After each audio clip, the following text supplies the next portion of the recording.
Our next speaker is another extraordinary global luminary, change maker, spiritual light on the planet. Jonathan Granoff is president of Global Security Institute, a permanent observer to the United Nations of the International Anti-Corruption Academy. He is representative to the UN of the World Summit of Nobel Peace Prize laureates, a fellow of World Academy of Art and Science, and since his youth has been a student of Sufi saint Baba Muhyiddin. He is honored with his namesake.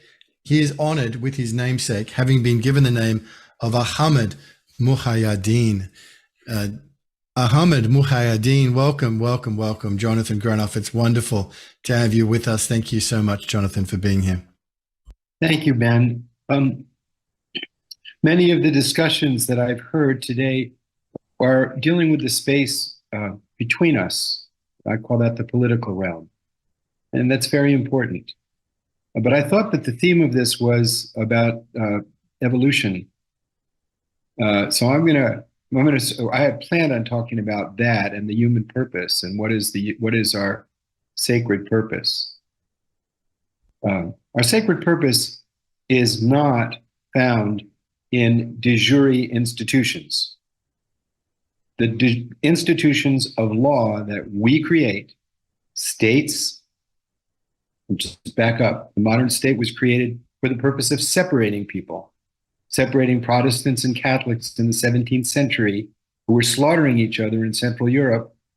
A bunch of wonks got together in Westphalia, 1648, and created the modern state to stop them from killing each other and separate them.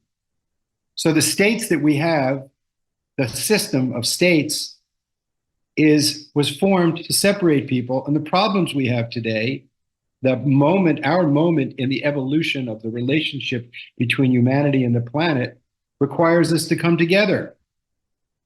So last week I was speaking at the United Nations Thursday. The Interparliamentary Union and the President of the General Assembly were having hearings. And I gave a talk on the importance of human security, changing the paradigm from pursuing secure states with insecure people to putting people first, taking care of people's needs. Because today's world, because of the impact of science, technology, and social organization, the problems that people face at a local level are actually global. I was one of the founders of the Human Security for All program with the United Nations, so I'm somewhat of a passionate advocate for this change of paradigm in governance. And I can tell you I was part of the debates in the General Assembly's debates on the statement that all the heads of state would make at the summit that took place last fall. And when the idea of human security was put into play, the Russian delegation said, "We will break consensus over this term." So I went and I talked to them and I said, what is the counterfactual? Are you for human insecurity? Right?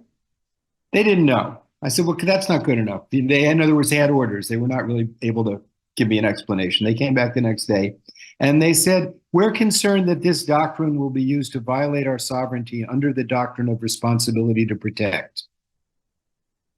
Now, that was exactly the doctrine that they used to invade Ukraine. So that was the end of the conversation because it was that incoherent. And I thought deeply about this point, especially in light of what John Cobb said about the importance of loving everybody. I mean, that's what I'm going to get to, of course, because that's really that's our personal and collective evolution. But I thought deeply about the incoherence there and the impossibility of having a rational dialogue under such circumstances. And I thought that I understood why the Russians invaded Ukraine. They felt generally threatened. They were threatened at the very beginning of the creation of the Russian culture was in response to the hordes coming from the east. They're traumatized from the Swedish invasion, the Vikings invasion. It's a population traumatized from the French invasion of Napoleon, traumatized by the invasion of the Nazis, and logically concluding that surrounded by military bases of the United States, we're a threat to them. But you know what? we're real different. There's no moral equivalency. Because in a country where there's basic freedoms, in a country in which we can share our ideas, we can criticize our government, and all governments make mistakes, and we can make corrections. And in the authoritarian regimes that are pursuing empire today, China, Russia, Saudi Arabia, Turkey, and Iran, you can't make corrections. There's no moral equivalency. Free societies mean something. And right now, the freedom that we take for granted is at risk because there are people in the United States right now who want to create an authoritarian regime. They're effectively using social media in the networks that we're talking about, especially the ones you're talking about, Adam, to create a moral equivalency and persuade people that the realm of politics is irrelevant to them and they can change things from changing markets, changing culture. Right now, the house is on fire. We have to make sure that the principles of the rule of law that protect our freedoms, the principles of public engagement that allow us to discuss and have disagreements and love our enemies, which we must do, are protected. So find some way of making sure that we don't lose our democracy. Now, I want to talk about the evolution. We're first and foremost human beings, and human beings are the only creature that can live out of harmony with the flow of life. We have this choice. All other creatures live in harmony. And we are admonished to fulfill a purpose in our birth. We're not just born to eat, sleep, defecate, procreate, and die. Our purpose is to discover the mystery that created us. The maxim is, God was a hidden treasure loving to be known, and thus made a creature that can know this mystery. And how do we come to know it? We come to know it by the wisdom to understand the nature of knowing itself, because it is this knowing that makes us human.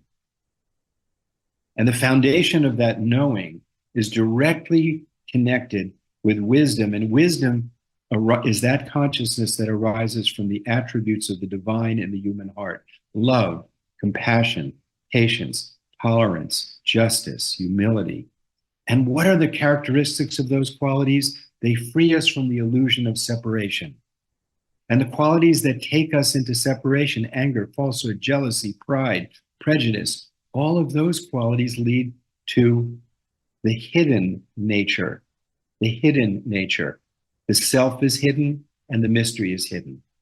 But when the heart is open and the light of the soul illuminates consciousness, we can then do two things. Wisdom can find the divine attributes within ourselves. That's what we're all about in this group, and bring them into action. Divine wisdom is different. Divine wisdom finds the qualities and then seeks their source, and that's unity. And that unity, going back to the source of love, going back to the source of compassion, brings us to the essence of life, the luminosity of our very souls. And those who have perceived the luminosity of the self and the soul, they realize that that is the golden thread embodied in all living beings in different ways of expression, whether it's a leaf, a worm, a tiger, a lion, a dog, another human being. And the human being is the only creature that can knowingly achieve this realization. So we are at a point now, it's called the Anthropocene, in which, because we have forgotten this purpose, this why of being human, of being a full human being, we are trying to dominate nature as a goal for the purpose of military conquest and market expansion. We're distracting ourselves with weapons of mass distraction, and we're forgetting the very straight path of developing the qualities of loving kindness and compassion, which lead to the wisdom that allows for fulfillment. And the person who is fulfilled will respond in the moment, will respond into the moment to that evolutionary expression of beauty that is the essence of being human, and that is the essence of what brought all things in space and time into existence. So our purpose, the divine purpose today, is the same as it's always been for human beings. Know yourself, know your creator, and love people and use things, and never love things and use people. May the grace that gives us life make us those who have hearts without borders, commensurate with a planet without borders. May our hearts be those hearts that make space for grace, the gift that gives us life itself, the gift of breath, the gift that we are given to be together. This life is a gift. We're not here for a long time. And we can't save the world. We can serve the world. And that is good enough. May God's grace guide us with love and kindness. And may we guide each other in ways that help each other realize that gift. Amen. Thank you. Amen, brother. Amen, Jonathan Granoff. Thank you. Oh, my goodness. Thank you for bringing that beautiful message and the divine wisdom and the clarity of thought that you always bring, Jonathan, like a candle shining brightly. We just appreciate and love you so much. And thank you for all of your teachings and clarifications and wisdom and grace. Very deeply honored to have you with us, brother, as we always are. Thank you.